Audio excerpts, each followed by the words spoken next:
Hi, everybody. This week, we will be discussing some major themes in the teen novel Speak by Laurie Anderson. We have two special guests today, Caroline to talk about these themes in general, and Claudia to talk about the themes as they come into play in the book. Caroline and Claudia, thank you for being here today. Thank you. I'm happy to be here.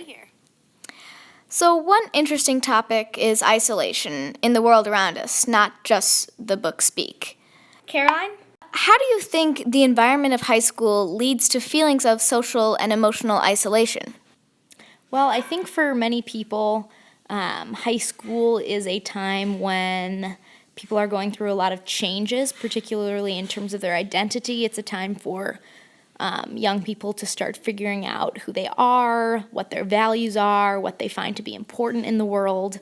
And that naturally leads to people being very self-oriented and thinking a lot about their own selves, which in turn inherently leads to people perhaps isolating themselves from others because they are so focused on their own personal identity formation. Melinda, the main character of Speak, felt isolated throughout her freshman year of high school, mainly due to being sexually assaulted. How did this isolation affect her throughout the year? So at the beginning of the year, Melinda felt as if her feelings of isolation would last the entire year. Because she had this alone time to think about that whole idea, her feelings of isolation only perpetuated and became more emotional and not so much social. Melinda began the year without any real friendships because she knew that much of the entire school had heard about the incident over the summer, and this caused her to, first of all, not want to branch out. Because she didn't branch out, she started off the year without any close friends. Just by thinking about the fact that she had no friends, Melinda began to sink more into her own thoughts. She also began to bite her lips until they were full of scabs. So this emotional battle also became physical and her actual body was being harmed. So then even after she did find a friend, she was too caught up in her own thoughts to feel less isolated. Throughout the novel, a lot of it is all just about her head and how she's feeling. So she was so caught up in the fact that she was completely isolated in the school building that the fact that she had a friend didn't help her feeling of isolation. Throughout the year, she began to find her escape in other ways. She was still socially isolated, but she was more a part of something in her mind. Art began to help her a lot, along with her closet and Maya Angelou's poster. Then when she finally started to begin to win her mental battle, she mustered the courage to call her assaulter out. After this happened, she began to realize that once she alleviated her mental loneliness, her social isolation wasn't so much an issue. This question's for you, Caroline. Overall, do you think friendships help a person day by day in high school? Absolutely. I think it's very, very important for high school students, especially people at the beginning of high school, to have some sort of a support network, particularly a support network of peers, of classmates, of students their own age who are also experiencing these similar changes, searches for identity. And I think having a group or even one very close friend who is there as a constant resource, as a constant person to bounce ideas off of, as a person just to, as a shoulder to lean on is always very, very important, particularly just through going through the daily motions of having to deal with high school, of being there every day, of sitting in classes, of navigating relationships with teachers and other students and family members. Friends are definitely, at least for me in my experience, sort of the ultimate resource. So, Claudia, after hearing what Caroline had to say, how do you think Melinda felt about friendships? And do you think that friendships helped Melinda every day in high school or not? I think, sadly, just because of the state that Melinda was in, friendships didn't help her in high school. I feel like, one, she probably felt very bad seeing other people so tightly knit with other people. She mentioned a lot about all the different cliques and all the different groups in high school, and that might have been her way of thinking in her mind. I know that she kind of made fun of each of those groups, and I think that was her way to maybe cope with the fact that she didn't have a group. I think even herself having friendships, just because of how she was at that time when she was very not doing so well emotionally, friendships wouldn't have helped her, just like her friendship at the beginning of the year didn't help her.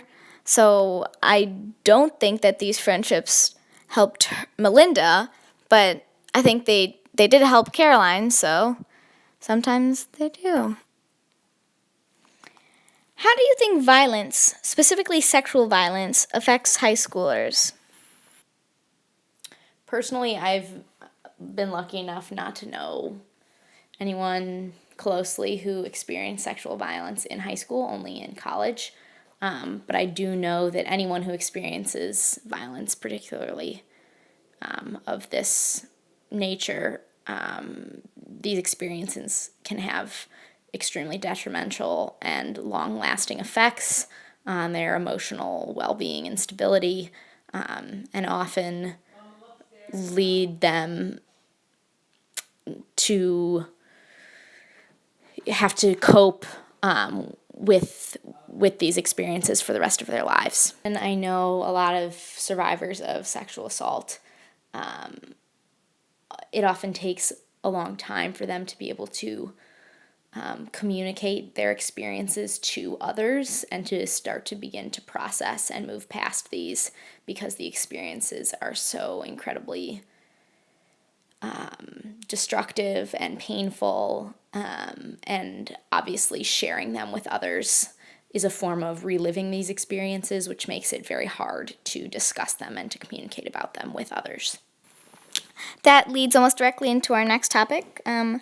How did this trouble with communicating impact Melinda's friendships? This is a question for you, Claudia. So even though Melinda did have this close friend at the beginning of the year, Heather, because Melinda couldn't communicate well because she was so caught up about the incident over the summer, she couldn't really communicate with Heather about their friendship either. And this caused Heather, I think, to want to branch out. And then when Heather branched out, this made Melinda even more uncomfortable. So overall, because she had such trouble communicating, all of her possible support systems did start to crumble. How can people transform from people who are scared, isolated, friendless, and unable to communicate into new people who are stronger and more confident? What resources can be used? As I mentioned before, I think having a network of friends who are supportive and understanding can be a really big tool for people to experience positive personal growth and change. And in addition, it's always good to try and find support within the family, within the home. And additionally, seeking out real clinical help can really help people, especially people who are going through real depression, or who just need a professional person to help guide them through some difficult times. So Claudia, after reading the book, how does Melinda do this? How does she transform? Well, I think a major support for Melinda was her art.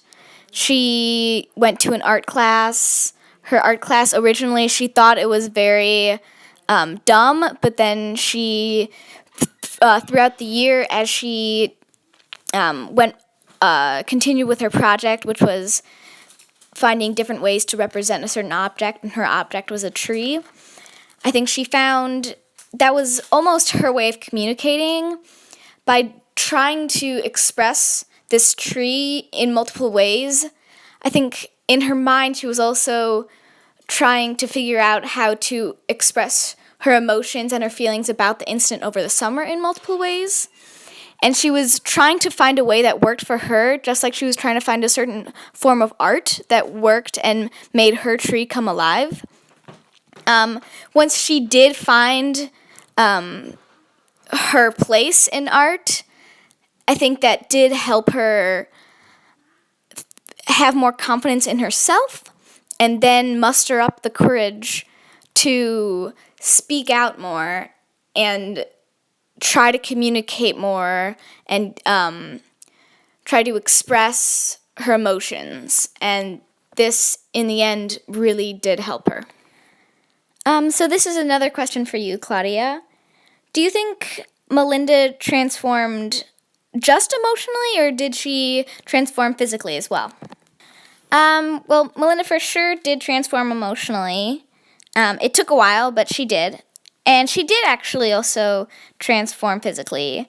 She had some quote in there, I don't remember it off the top of my head. It was something about how when she pushed the hair out of her eyes and didn't wear such baggy clothing, she felt as if she had more confidence. I think maybe she was trying to swallow up herself and her thoughts by wearing clothes that maybe either hid her more from the crowd or